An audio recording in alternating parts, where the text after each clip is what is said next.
मधु ने ठाकरे की तरफ देखते हुए भैरू वाले कमरे की तरफ इशारा किया। ठाकरे ने दरवाजे पर जोरदार ठोकर मारी, दरवाजा खुल गया। सुमित्रा ने जल्दी से पैनल पर एक और बटन दबा दिया। अब भैरू के कमरे में लगे हुए कैमरे ने काम शुरू कर दिया था और स्क्रीन पर कमरे के अंदर की तरफ दरवाजे का मंजर दिखाई दे रहा था। सामने ही मधु और ठाकरे खड़े थे। ठाकरे बहुत मोहतात अंदाज में राइफल लेकर अंदर दाखिल हुआ और जब मधु अंदर दाखिल हुई तो मैं चौंक सा गया। इसे ज़रा फोकस में रखो और क्लोजअप में लो, मैंने सुमित्रा से कहा। सुमित्रा ने मधु को फोकस में रखते हुए लीवर पर एक नन्हा सा बटन दबा दिया। मधु का चेहरा स्क्रीन पर फैलता चला गया। ये देखो, मैंने सुमित्रा को मतवजा किया। क्या मधु के चेहरे से ऐसा नहीं लगता जैसे इसकी मर्जी के खिलाफ यहाँ लाया गया हो, इससे ज़बरदस्ती कोई काम लिया जा रहा हो। सुमित्रा गौर से मधु के चेहरे को देखने लगी। रत्ना भी उठकर करीब आ गई। वो भी भरपूर तवज्जो से स्क्रीन पर मधु के चेहरे को देख रही थी। इनके साथ मिट्टू राम भी नहीं है, मैंने कहा। पहले मधु को इनके साथ देखकर मैं ये समझा था कि इसने हमारे साथ गद्दारी की है और भैरू की दौलत के लिए वो और मिट्टू राम ठाकरे सजा मिले हैं, मगर मधु के चेहरे को देखकर लगता है कि सूरत हाल कुछ और है। मैं ऐसा नहीं समझती, सुमित्रा ने कहा। मैंने पहले ही कहा था कि ये लोग काबिल एतमाद नहीं है, इन पर किसी हद तक भरोसा किया जाए जिसके ये अहल हैं। दौलत में बड़ी कशिश होती है, भैरू मर चुका है और हर शख्स इसकी दौलत हासिल करना चाहता है। मधु और मिट्टू राम ने भी ठाकरे के साथ मिलकर इस दौलत को उड़ाने का मंसूबा बना लिया था। मधु का इन लोगों को यहाँ तक ले आना मेरी बात का सबूत है। नहीं सुमित्रा, मैंने कहा, उन्होंने हमेशा हमारा साथ दिया है। शक्तिलाल पांडे और इसके कई साथियों ने हमारे लिए अपनी जानें दी हैं। मधु भी कई मरतबा अपनी जान की बाजी लगा चुकी है। वो किसी भी वक्त मौत का शिकार हो सकती थी। इन लोगों के दिलों में इस दौलत का लालच होता तो बड़ी आसानी से हमें ख़त्म कर सकते थे, मगर ऐसा नहीं हुआ। और अब जब कि मधु ये जानती है कि बेला जैसी ख़तरनाक औरत फ़रार हो चुकी है, बेला हमारे इस ठिकाने से वाकिफ़ है, वो किसी भी वक्त हल्ला बोल सकती है। ऐसी सूरत में इधर का रुख करना हमाकत ही होगी। नहीं सुमित्रा, मामला वो नहीं जो तुम समझ रही हो। मधु के चेहरे पर खौफ के तासुरात कुछ और कहानी सुना रहे हैं। मुझे विश्वास नहीं होता, सुमित्रा ने कहा। मेरे कहने पर वो एक बार फिर लीवर को हरकत देने लगी। कैमरे का जाविया बदलने लगा। अमृत ठाकरे बेडरूम में इधर उधर घूम रहा था जैसे इसे किसी चीज़ की तलाश हो। इसने भैरू की अलमारी खोल दी और इसमें भरे हुए कपड़े और दूसरी चीज़ें निकाल कर फेंकना शुरू कर दी और फिर ड्रेसिंग टेबल की दराजें खोल कर देखने लगा। कैमरा इसके साथ साथ हरकत कर रहा था। ठाकरे मधु के सामने खड़ा था। इनके हरकत करते हुए होंठ बता रहे थे कि वो आपस में कोई बात कर रहे हैं। क्या इस कैमरे में साउंड सिस्टम नहीं है, मैंने सुमित्रा से कहा। वो मुझे इसका ख्याल नहीं रहा था, सुमित्रा ने कहा और पैनल पर सफ़ेद रंग का एक बटन दबा दिया। इसके साथ ही टीवी सेट पर ठाकरे की आवाज़ सुनाई दी। यहाँ तो कोई नहीं है, कहाँ गए वो लोग? मैं क्या कह सकती हूँ, मधु ने जवाब दिया। बेला मंदिर वाले खंडरों से भाग गई थी, इसे इस जगह का मालूम है। हो सकता है वो लोग इसके खौफ से यहाँ से भाग गए हों। और तहखाने का रास्ता कहाँ है, ठाकर ने पूछा। इस बाथरूम के अंदर, मधु ने इशारे से कहा। अमृत ठाकरे बाथरूम का दरवाज़ा खोलकर अंदर दाखिल हो गया। मधु अपनी जगह पर खड़ी रही। ठाकरे कैमरे की निगाह से ओझल हो गया था। सुमित्रा ने कुछ देर तक मधु को फोकस में रखा, फिर लीवर को आहिस्ता आहिस्ता हरकत देने लगी। अब कमरे के दरवाजे पर एक और आदमी नजर आ रहा था। इसने दोनों हाथों में राइफल थान रखी थी और इस तरह खड़ा था कि कैमरे के अंदर और बाहर राहदरी पर भी निगाह रख सके। चंद मिनट बाद ठाकरे की आवाज़ सुनकर सुमित्रा ने कैमरे का जाविया बदल दिया। ठाकरे बाथरूम से निकल आया था और बड़ी खूनखार नज़रों से मधु की तरफ देखते हुए कह रहा था, तहखाने का रास्ता किधर है छोकरी? इसी बाथरूम में है, मधु ने जवाब दिया। इसके लहजे में खौफ की झलक नुमाया थी। वो लोग इसी बाथरूम में से तहखाने में आते जाते रहते थे। मैं तहखाने में कभी नहीं गई, ना ही मुझे ये मालूम है कि वह रास्ता कैसे खोला जाता है। यह हकीकत थी, मधु को तहखाने के रास्ते का इल्म नहीं था। वो एक आध मरतबा भैरू के इस कमरे में आई तो थी, लेकिन बाथरूम में कभी नहीं गई थी। इसे ये तो इल्म था कि खुफिया रास्ता बाथरूम ही में से है, लेकिन इसने कभी वो रास्ता देखा नहीं था। सीधी तरह से बताती है या दूसरा तरीका इख्तियार करूँ, ठाकरे ने कहते हुए इसके बाल मुट्ठी में पकड़कर इसका सर पीछे की तरफ झुका दिया और दूसरे हाथ में पकड़ी हुई राइफल की नाल इसकी कनपट्टी पर रख दी। अगर तुमने नहीं बताया तो इस राइफल की सारी गोलियां तुम्हारी खोपड़ी में उतार दूंगा और तू भी अपने इस यार के पास पहुंच जाएगी। मैंने सुमित्रा की तरफ देखा, वो होले से सर हिलाकर रह गई। मेरी बात दुरुस्त निकली। मधु इन्हें अपनी मर्जी से यहाँ नहीं लाई थी, इसे ज़बरदस्ती लाया गया था और जाहिर है यहाँ लाने के लिए इसके साथ कोई ज़्यादती भी की गई हो। और ठाकरे की इस बात ने भी मुझे चौंका दिया था कि और तू भी अपने यार के पास पहुंच जाएगी। इस बात का सिर्फ एक ही मतलब था कि मिट्टू राम को ख़त्म कर दिया गया था, लेकिन मुझे हैरत इस बात पर थी कि ये दोनों ठाकरे के हाथ कैसे लगे थे। मधु की चीख की आवाज़ सुनकर मैं स्क्रीन की तरफ मुतवज्जा हुआ। ठाकरे इसे बालों से पकड़े ज़ोर ज़ोर से झटके दे रहा था और फिर इसने एक ज़ोरदार झटका देते हुए मधु को बेड पर गिरा दिया। ओ बब्बर वो दरवाजे में खड़े हुए आदमी की तरफ देखते हुए चीखा, इससे पूछ धरती के भीतर जाने का रास्ता किधर है?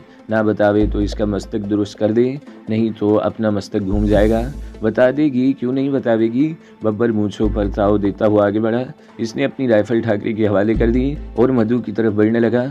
मधु पुश्त के बल बेड पर पड़ी थी। इसके चेहरे पर खौफ और आंखों में वहशत उभर आई थी। वो कोहनियों के बल आहिस्ता आहिस्ता पीछे हटने लगी। मैं सच कहती हूँ, वो हकला कर रह गई। तहखाने का रास्ता इसी बाथरूम में है, लेकिन मुझे पता नहीं है।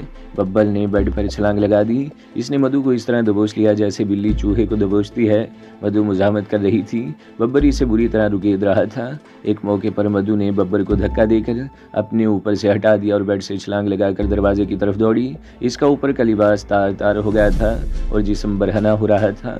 वो दरवाजे तक नहीं पहुंच सकी थी। ठाकरे ने दोनों राइफलें कुर्सी पर फेंक कर मधु को दबोच लिया और इसे कालीन पर गिराकर खूनखार भेड़िए की तरह इसे नोचने लगा। हम टीवी पर ये इंदोहनाक मंजर देख रहे थे। मधु की चीखें हमारे कानों में गूंज रही थी, मगर हम इसकी कोई मदद नहीं कर सके थे। और फिर दफतन टीवी के स्पीकर पर उबलने वाली फायरिंग की आवाज़ ने हमें चौंका दिया। ये आवाज़ भैरू वाले बंगले ही में से किसी तरफ से आई थी। समुद्रा ने जल्दी से हॉल वाला कैमरा ऑन कर दिया और लीवर को हरकत देने लगी। जल्द ही ठाकरे का दूसरा साथी फोकस में आ गया। वो राइफल पकड़े बदहवासी में चीखता हुआ राहदरी की तरफ दौड़ रहा था। चंद सेकंड्स बाद ही ठाकरे और बब्बर भी इस कमरे से निकल आए थे। ठाकरे चीख चीख कर अपने दोनों साथियों को अहकामात दे रहा था। इन तीनों ने बरामदे वाले दरवाजे के आसपास पोजीशन सवाल रखी थी और बाहर की तरफ फायरिंग कर रहे थे। बाहर से भी फायरिंग हो रही थी और हमारे लिए अंदाज़ा लगाना मुश्किल था कि बाहर से कौन लोग फायरिंग कर रहे हैं। वैसे मेरे जहन में बेला का ख्याल था। समुद्रा ने एक बार फिर कमरे वाला कैमरा ऑन कर दिया। मधु कालीन पर पड़ी थी। इसका लिबास फट चुका था। चेहरे पर बेपनाह वहशत थी। वो खौफजदा सी नज़रों से इधर उधर देख रही थी और फिर अचानक ही जैसे इसकी आंखों में अजीब सी चमक उभर आई और रेंगती हुई बेड के नीचे चली गई। मेरा ख्याल था कि वो फायरिंग से खौफजदा होकर छुपना चाह रही है। मधु कई मरतबा मेरे साथ अहम मार्कों में हिस्सा ले चुकी थी।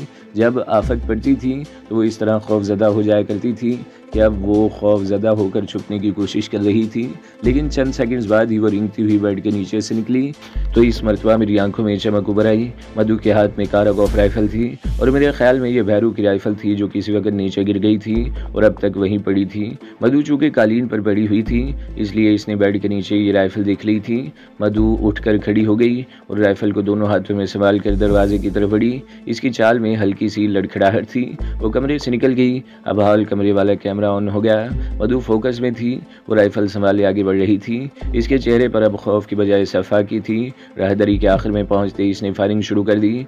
तड़तड़ाहट की आवाज़ के साथ बब्बर की चीख भी गूंजी थी। वो लड़खड़ाता हुआ नीचे गिरा। इसके जिस्म से खून की कई धारें बह निकली। अमृत ठाकरे इससे चंद कदम के फासले पर था। इसने तेजी से मुड़कर फायर खोल दिया। कई गोलियां मधु के जिस्म में पेवस्त हो गई। वो तैबरा कर गिरी। खून इसके जिस्म से फुआरों की तरह फूट रहा था। समुद्रा ने कैमरा एक बार फिर ठाकरे पर फोकस कर दिया। वो चीखता और फायरिंग करता हुआ खिड़की से बाहर की तरफ छलांग लगा रहा था। इसका दूसरा साथी भी दरवाजे से बाहर छलांग लगा चुका था। बाहर से फायरिंग की आवाज़ें सुनाई दे रही थी। समुद्रा ने कैमरा एक बार फिर फोकस कर दिया। मधु पुश्त के बल पड़ी थी। इसके एक हाथ में अब भी राइफल थी। इसके चेहरे पर करबो अजियत के तासुरात मुंजमद होकर रह गए थे। समुद्रा ने कैमरे को एक बार फिर बरामदे वाले दरवाजे पर फोकस कर दिया और लीवर से हाथ हटा लिया। वो सीधी होकर अजीब सी नज़रों से मेरी तरफ देखने लगी। तुमने ठीक ही कहा था, वो बोली। इसे ज़बरदस्ती यहाँ लाया गया था और वो वाकई वफादार थी। इसने तहखाने का रास्ता नहीं बताया। मेरा ख्याल है इसे रास्ता मालूम नहीं था। रत्ना ने कहा, जिस तरह जान के खौफ से इन्हें लेकर यहाँ आ गई थी, अगर तहखाने का रास्ता मालूम होता तो वो भी बता देती। इसे मालूम था। समुद्रा के होंठों पर खफीफ से मुस्कुराहट आ गई। एक मरतबा मैं इसे तहखाने में ले गई थी और इसे सब कुछ दिखाया था। वो गन पॉइंट पर इनके साथ यहाँ तो आ गई थी। यहाँ आकर इसने अपनी जान दे दी, पर तहखाने का रास्ता नहीं बताया। मैं अजीब सी नज़रों से समुद्रा की तरफ देख रहा था। इसके चेहरे पर अफसरदगी के तासुरात आ गए थे। तो फिर अब मधु के बारे में तुम्हारी क्या राय है? मैंने सवालिया निगाहों से इसकी तरफ देखा। मुझे अपने ख्यालात पर शर्मिंदगी है और मधु की मौत का अफसोस। समुद्रा बोली। बेचारी। रत्ना बोली, अच्छी लड़की थी। हमारा साथ अगरचे चंद रोज़ ही रहा, लेकिन लगता था जैसे हम बरसों से एक दूसरे को जानते हैं। बड़ी बेतकल्लुफ़ हो गई थी वो हम सब से, मुझे दीदी कहती थी। हाँ, अब सिर्फ अफ़सोस ही किया जा सकता है। मैंने गहरा सांस लेते हुए कहा, ज़्यादा अफ़सोस इस बात का है कि हम इसे मरते हुए देखते रहे और इसकी कोई मदद न कर सके। लेकिन मुझे हैरत है कि वो ठाकरे की हालत कैसे लगी और मिट्ठू राम कहाँ है? रत्ना ने कहा। इस रात तो मिट्ठू राम ने कहा था कि इसके पास एक महफूज जगह है जहाँ रात गुजार कर वो सुबह सवेरे ही कहीं चले जाएंगे। हाँ, ये मामा अभी हल तलब है। मैंने कहा। रही मिट्ठू राम की बात, तो वो अब इस दुनिया में नहीं रहा। अभी थोड़ी देर पहले तुमने ठाकरे को कहते हुए सुना है कि मधु को भी इसके यार के पास पहुंचा देगा। हाँ, और मेरा ख्याल है बिट्टू ने पहले ही मज़ामत की होगी जिस पर इसे ख़त्म कर दिया गया होगा, समुद्रा ने कहा। मैं एक बार फिर टीवी स्क्रीन की तरफ देखने लगा। वही खुले हुए दरवाजे का मंजर दिखाई दे रहा था और फायरिंग की हल्की हल्की आवाज़ें सुनाई दे रही थी। बंगले के कंपाउंड में किसी जगह फायरिंग हो रही थी, लेकिन हम किसी को देख नहीं सकते थे। तकरीबन 15 मिनट बाद खामोशी छा गई और इसके 2-3 मिनट बाद 2 आदमी दौड़ते हुए बरामदे वाले दरवाजे से अंदर दाखिल हुए। इनके हाथों में गन्ने थी। वो तेज़ी से इधर उधर दौड़ रहे थे। समुद्रा बड़ी मुश्किल से बारी बारी इन्हें फोकस करने की कोशिश कर रही थी। इस भाग दौड़ से मुझे अंदाज़ा लगाने में दुश्वारी पेश नहीं आई कि वो इस तरह दौड़ते हुए मकान को चेक कर रहे थे। फिर इनमें से एक मधु की लाश के करीब रुक गया और दूसरा दौड़ता हुआ बाहर चला गया। 3 मिनट बाद स्क्रीन पर जो चेहरा नजर आया, इसे देखकर हम तीनों ही उछल पड़े। वो बेला थी। इसने ढीली ढाली टी शर्ट और जीन्स पहन रखी थी। वो कदरे लंगड़ा कर चल रही थी। इसके साथ एक और आदमी भी था जिसका चेहरा कुछ जाना पहचाना सा लग रहा था, लेकिन वो याद नहीं आ रहा था कि इसे कब और कहाँ देखा है। बेला के हाथ में भी पिस्तौल था। वो हाथ से इशारे करते हुए अपने आदमियों को अहकामात जारी कर रही थी। एक आदमी तो मधु की लाश के करीब ही खड़ा रहा, दूसरा बरामदे वाले दरवाजे पर जम गया और तीसरा रहदरी में आ गया। बेला इसे रहदरी में छोड़कर बहरू के कमरे में दाखिल हो गई और दरवाज़ा बंद करके अंदर से ना सिर्फ लॉक कर दिया बल्कि ऊपर का बोल्ट भी चढ़ा दिया और मुड़कर बाथरूम की तरफ बढ़ी। हमें समझने में देर नहीं लगी कि वो तहखाने में जाएगी। समुद्रा ने पैनल पर एक और 3 बटन दबा दिए। तहखाने वाला कैमरा ऑन हो गया और फिर ठीक 1 मिनट बाद बेला तहखाने में नजर आई। वो चलने में एक जगह पर खड़ी रही, फिर तेज़ तेज़ कदम उठाने की कोशिश करते हुए इधर उधर घूमने लगी। इसके चेहरे पर शदीद हैरत के तासुरात उभरे हुए थे। आंखों में वहशत सी भर गई थी। बेला की इस हालत पर मैं मुस्कुराए बगैर नहीं रह सका। इसे इस कमरे की तलाश थी जिसमें बहरू का ख़जाना भरा हुआ था, लेकिन अब वो कमरा गायब था। बेला को शायद अपने आप पर यकीन नहीं आ रहा था। मैं इसे इसी कमरे में ले गया था। इसने एक एक चीज़ अपनी आंखों से देखी थी और अब न सिर्फ वो तमाम चीज़ें बल्कि पूरा कमरा ही गायब था। वो दीवारों को ठोंक बजाकर देख रही थी। इसकी हालत देखकर मज़ा आ रहा था। सुमित्रा ने मेरी तरफ देखते हुए कहा, हाँ वाकई मज़ा आ रहा है। मैंने कहा, बहरू वाकई अक्लमंद था। अगर ये इंतज़ाम न होता तो वो सारी दौलत हाथों से निकल चुकी होती, मगर बहरू को इसका क्या फ़ायदा हुआ। सुमित्रा ने कहा, वो तो इससे कोई फ़ायदा उठाए बगैर नरक में चला गया। ऐसे आदमियों का अंजाम तो यही होता है। मैंने कहा, बहरहाल ये दौलत अब तुम्हारे काम आएगी। तुमने बहरू के लिए अपना सब कुछ त्याग दिया है और बहरू तुम्हारे लिए ये दौलत छोड़ गया है। चंद रोज़ बाद हालात पुरसुकून हो जाएं तो यहाँ से किसी दूसरे शहर मुंतकिल हो जाना और आराम से बाकी ज़िंदगी गुजार देना। समुद्रा ने अजीब सी निगाहों से मेरी तरफ देखा। हम एक बार फिर स्क्रीन की तरफ देखने लगे। बेला वापस आ रही थी। तहखाने से बाहर आकर बेला चंद लम्हे बहरू वाले कमरे में रुकी और फिर दरवाज़ा खोल दिया।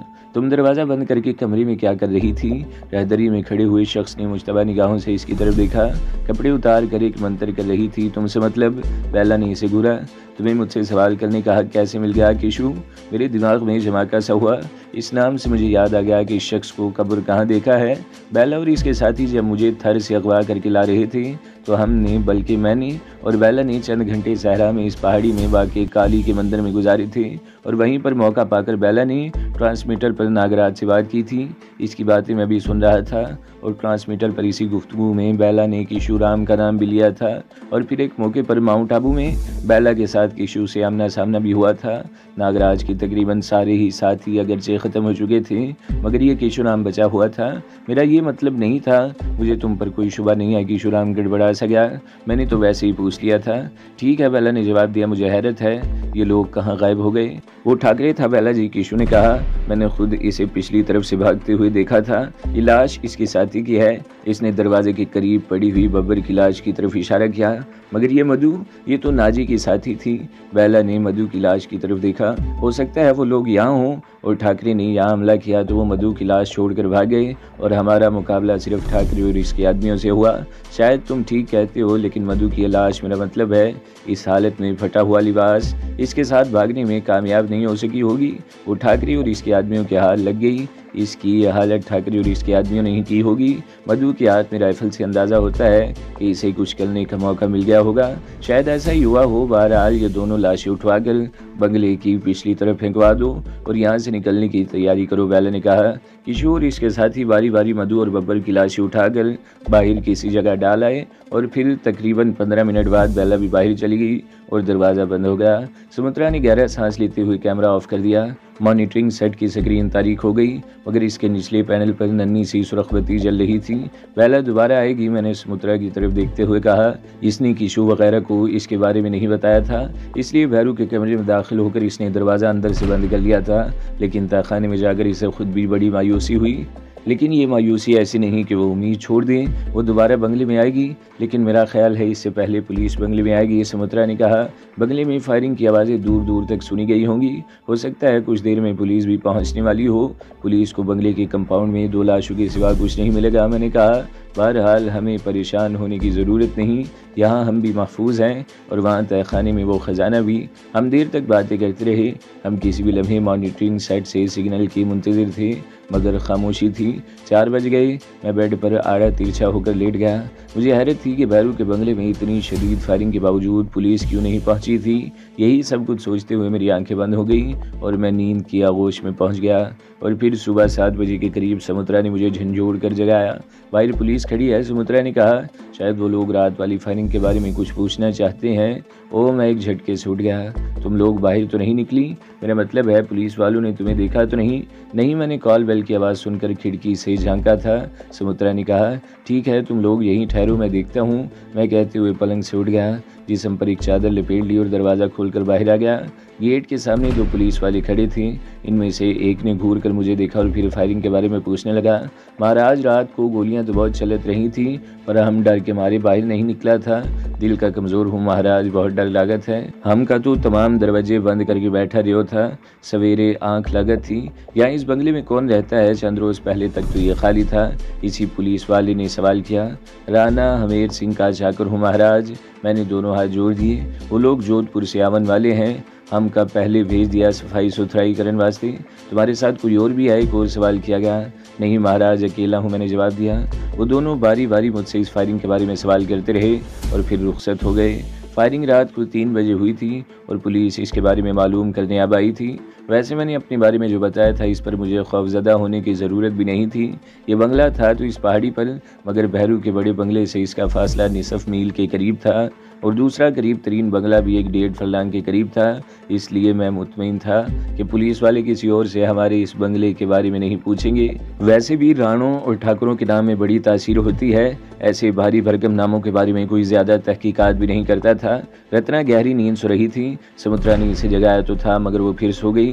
मैं भी सिर्फ 3 घंटे सो सका। मेरी आंखों में शदीद जलन हो रही थी, लेकिन अब मेरा सोने का कोई इरादा नहीं था।